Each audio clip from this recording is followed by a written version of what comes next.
Digging Deeper Without the Coalface, the podcast that shares the incredible stories of the talented and passionate people in our industry. And it's now time for this week's episode of Digging Deeper Without the Coalface. It's your host, Jessica Rouse.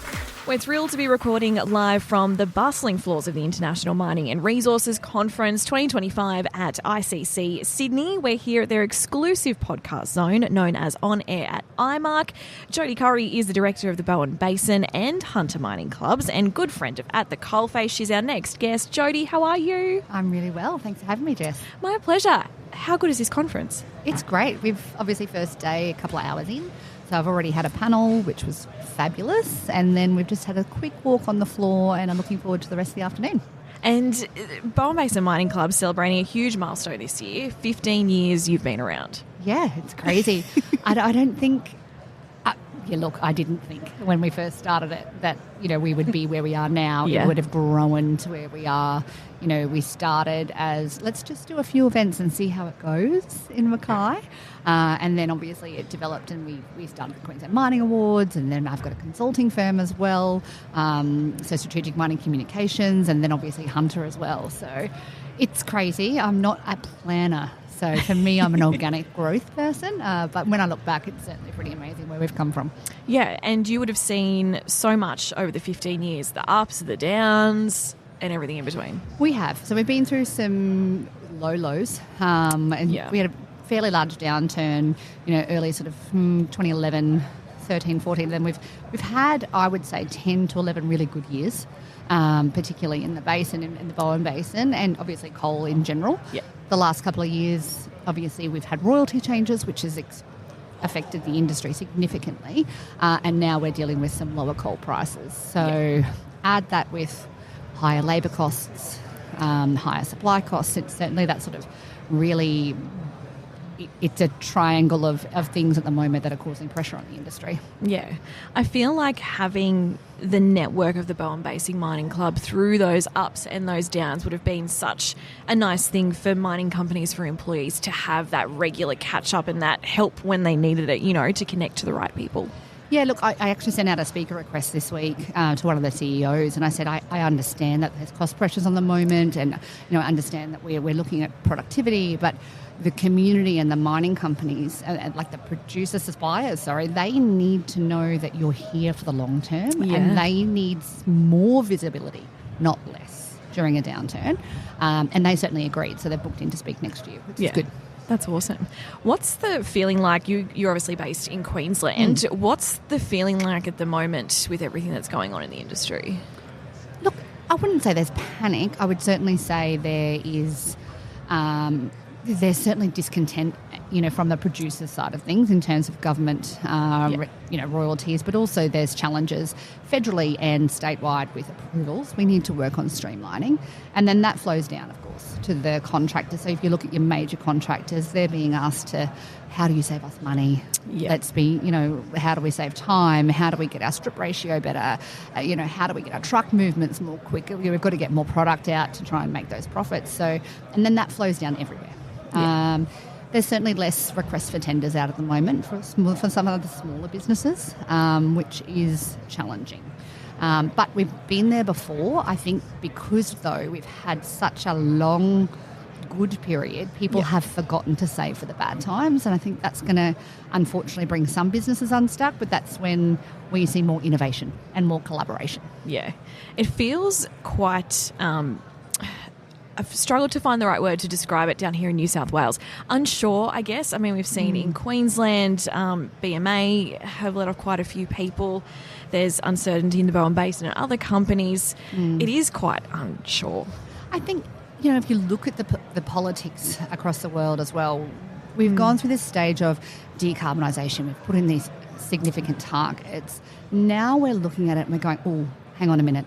Are these sustainable, achievable targets without affecting our economy and without affecting the cost of living? So I think now we're starting to really look at it and go, great idea, what's actually achievable? And you've seen that in Queensland. They've just said that, the coal-fired power stations are going to stay open longer.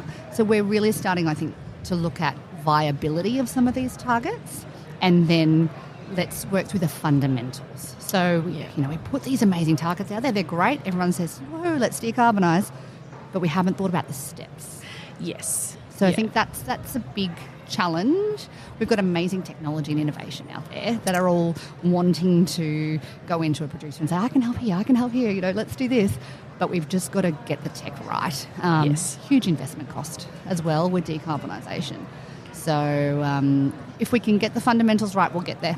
Yeah. I just think we need to be slower and stop rushing into transition. Yes, exactly. And I guess collaborate more in a sense as well. I mean, we're seeing Idemitsu, for instance, down here at their Boggabri site. They've just announced a huge battery project. They've already got a solar farm underway as well, incorporating that renewable into their mining business to do all those things. Yeah, look, there is, you've got some carbon capture projects that are going on in Queensland. You've got some coal seam gas and then using into trucks as well. Similarly, you've got some solar on site, but it's also got to be financially viable. Yeah. So it's all well and good to go, you know what, I'm going to build a solar farm.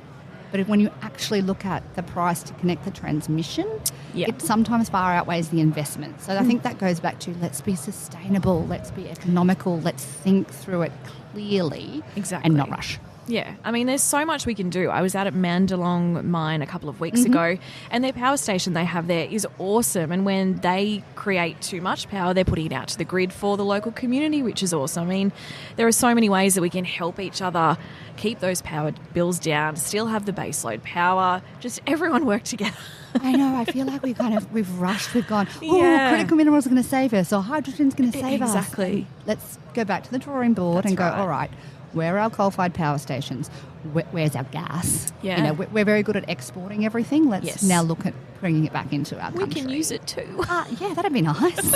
And again, you go back to those targets, you've got China and India bringing on coal-fired power stations every single week. Yeah. Now, look, they're investing in renewables, don't get me wrong, and I think the rhetoric, everyone's like, yes, but look at their renewables, they're far outweighing coal. Okay, let's go back on consumption and percentage. Yes, the renewables are going ahead really quickly, but they're still building more coal because they're getting their people out of energy poverty. Exactly. So their usage is higher, therefore they need to produce more. So they're producing any energy they possibly can. Yeah, that's it. But they're not doing it at a rate where it's affecting the cost of living, and I think that's where we've got it wrong. Yeah. Definitely. Now, you started the Hunter Mining Club in New South Wales this year, which is very, very exciting. So far going really well. Every event I know we've been to has been so well attended. Yep. Do you think there needs to be more collaboration between us and Queensland when it comes to, you mentioned, up north there's issues with approvals and getting sites across the line. We're having the same problems down here. Yeah, I think I think there is a certain amount of things that we just can't change, right? So the state approvals in New South Wales are very different to the state approvals in Queensland. But I think as an industry, we can learn from each other. And I was talking about it on a panel earlier. As contractors and as producers, we don't necessarily collaborate well enough. We also need to collaborate as industry across the borders, it's, down south, up north, et cetera, But at the end of the day, we're all doing the same thing. Yeah.